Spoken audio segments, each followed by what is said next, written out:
Hello, folks, and thank you guys for checking out our annual meeting this year via PowerPoint. My name is Dana Boyle, and I'm president of the Northern Neck Vegetable Growers Association, and I welcome you. We would love to be able to be with you all this year in person to fellowship and have lunch together and all that fun stuff. But since that could not happen, I will instead take this time to thank our extension agents, Stephanie and Trent, for putting together this information pack program. For those of you joining us that are not members of the Northern Neck Vegetable Growers Association, please consider contacting me or one of our members or one of our extension agents to find out more about our educational programs, our educational trips, our scholarship, and more. We'd love to share more information with you about our fun association.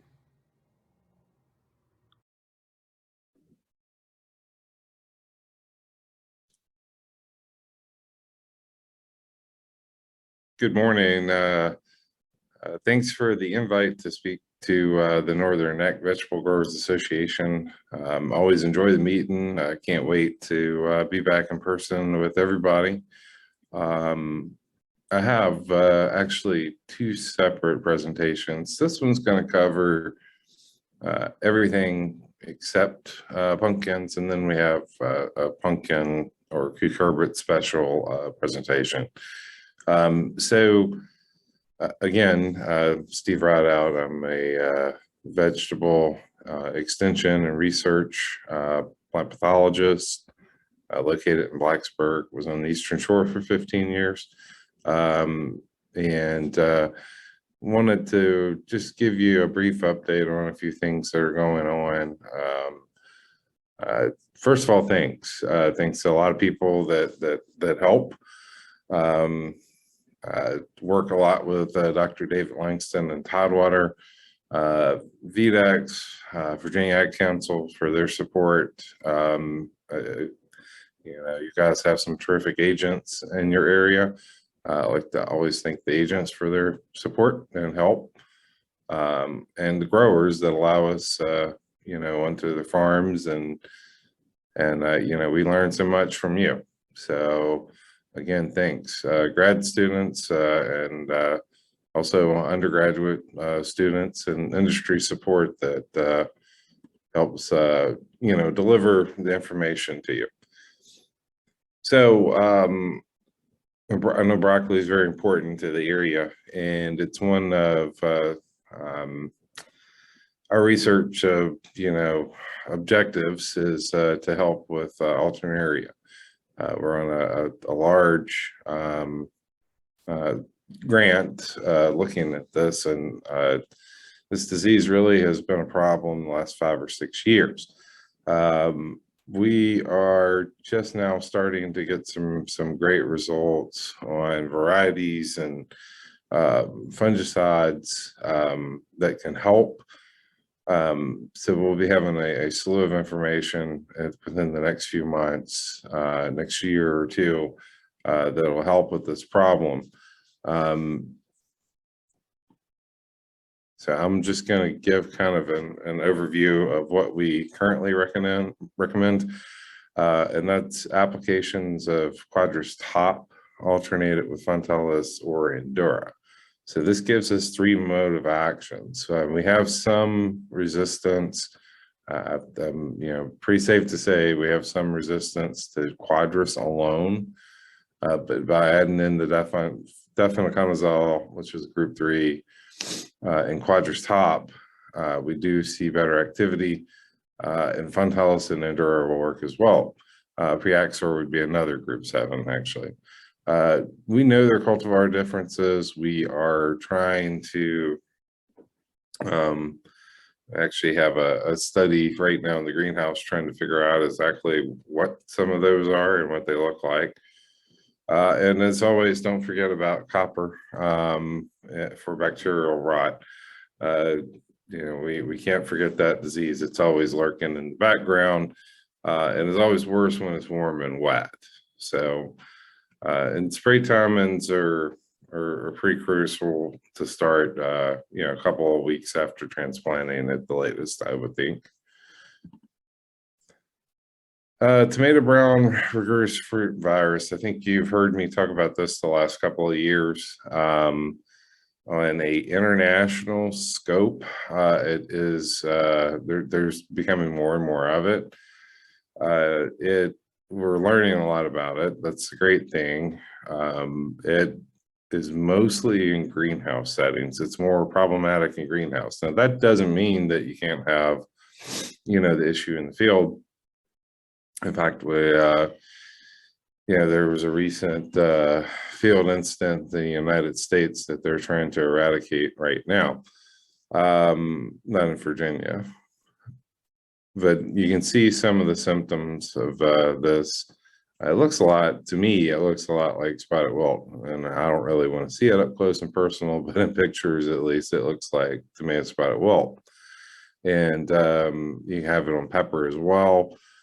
Just like spotted wilt, it kills plants. So it will kill your plants if you end up with it.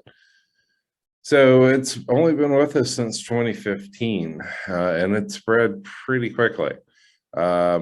We've had some instances of it coming into the United States on seed, and we've eradicated it from several greenhouses, which is pretty, easy to do. Field settings create it's a little bit harder to clean up a field situation. So that's why some of these, field occurrences are a little bit scary. But transmission is mostly seed-borne. You can, if you have a plant that is infected and you touch other plants, which as we grow, those of us that grow pepper and tomato know that happens a lot. You can actually pass it down the line. So it can overwinter in debris. So something we really just don't want to get started here.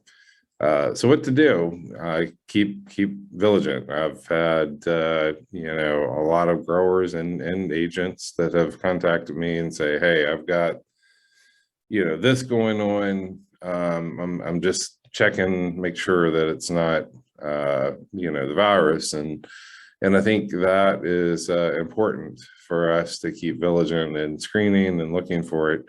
If you need anything, contact your agents, contact me.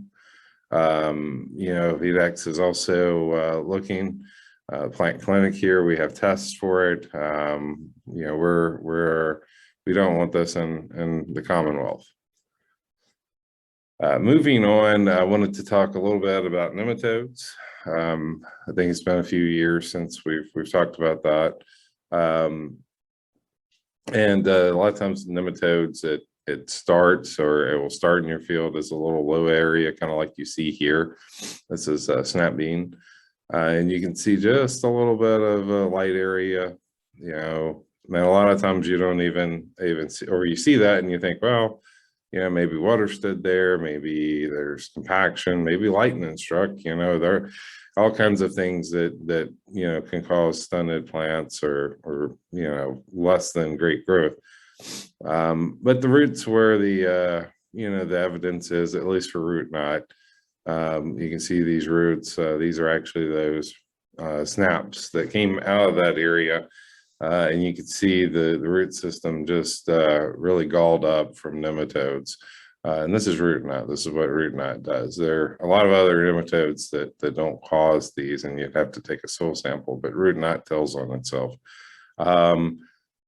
Plants like these are not going to be very efficient at taking up water, taking up nutrients. That's why we always see reduced growth. In severe cases, root knot can kill plants.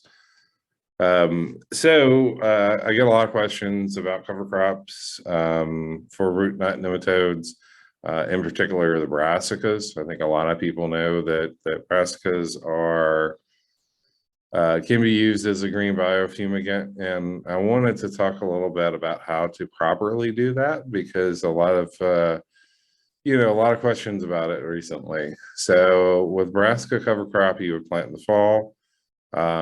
And then it's very important to mow in the spring and then incorporate it into the soil. So brassicas produce isothiocyanates or ITCs, and this is the same metabolite that is produced by VAPAM or methane sodium fumigant. The more plant you have, the more ITC you have. It's just a math sort of thing. There are differences in the amount of ITC produced by the different brassicas. Something like Caliente, which you can buy seed for, is actually sold commercially. It's an arugula that has been bred for mass ITC production. It's pretty expensive. It's about, the last time I looked, it was around $75 an acre for Caliente, but it produces a lot of ITCs. So you get nematode control, or not control, but you get some suppression with it. You also suppress some soil-borne diseases. So why is it important? Yeah, like I said, it's very important to break the cells of the plant, because if you don't break the plant cell, there's no release of the ITC, which is your biofumigant. So you've got to break these cells. That's why I said mow first. And then once you break these cells, this is volatile. This is a gas. So what you need to do, you need to get that into the soil ASAP.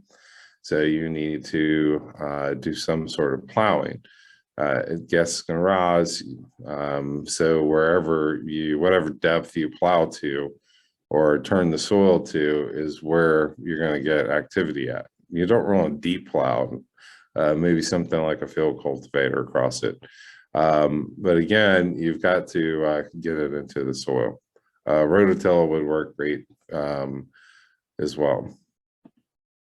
Again, helps with soil-borne diseases, and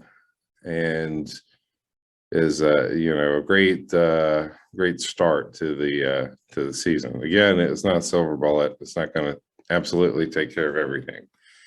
The other area that I've heard quite a bit about is grafting, and I did a little bit of research on what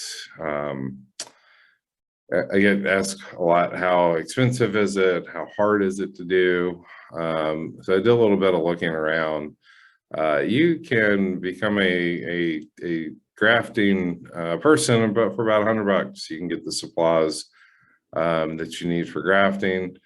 And then you're in business. So you buy your regular seed, you get your rootstock seed, which ranges from about 50 cents to $1 each, and you can start, grafting. Right now, I was looking around, Johnny's had a flat of 34 grafted transplants, $300. So the expense there is pretty, pretty high. So you can actually start doing your own grafting, and you can come out a lot cheaper. It's about probably about a quarter of the price if you did it yourself. It's very effective for what problem you may have, whether it be nematodes. This is actually a field on the eastern shore of bacterial well. Pretty much wherever you see green tomatoes here, it was grafted. So this was some work that Josh and I did a long time ago. But you can see these plots here, not grafted. It works. It does a good job against select soil-borne diseases. You have to make sure that you get the root that you want. A lot of them have a broad spectrum, but some of them are pretty specific. And finally, I think this is the last disease I wanted to talk about. I wanted to talk a little bit about southern blight. And this is a pathogen that is really on the increase. I have generally always seen quite a bit of it on the eastern shore and in Tidewater, Virginia. I do know that we've seen more of it in the Commonwealth and places where I, normally don't see it. So keep an eye on this on your farm. I know I've seen it on the northern neck, so It's there. You just have to look for it. It's a white mold type pathogen. I always hate the term white mold. There's so many of them that can actually be white, and but this one is pretty severe. Tomato, pepper, cucurbits. It has a tremendous host range, but it produces these little brown balls called sporotia, and that's how it overwinters. And you can see here they actually become a little bit darker.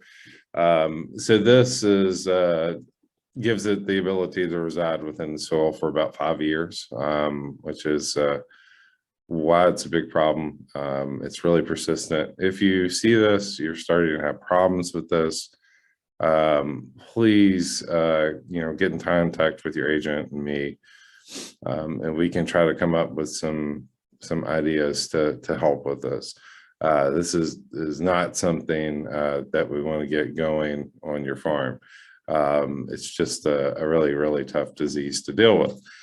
And with that, I did want to tell you a little bit about some new research that both myself and Lars Strawn we're going to be working on, and that's helping with high tunnels.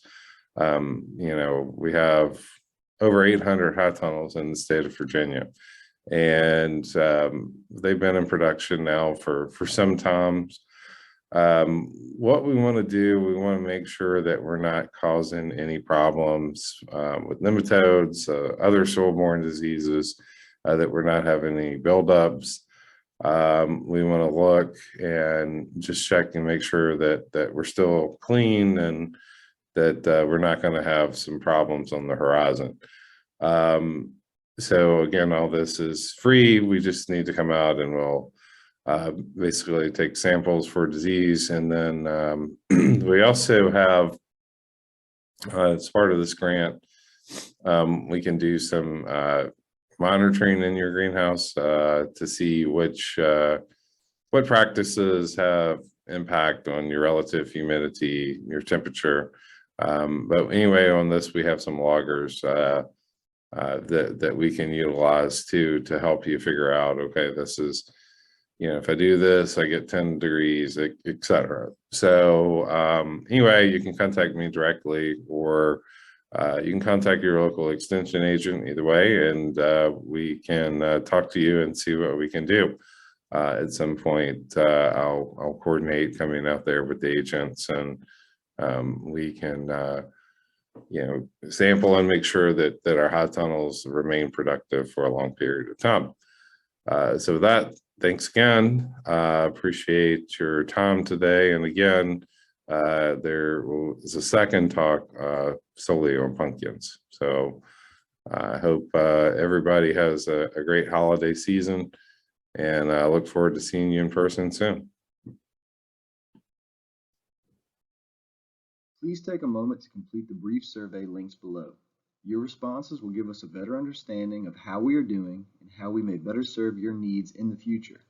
To access the survey, you may scan the QR code on the left using your smartphone's camera or QR code scanning app, or enter the link on the right into your internet browser.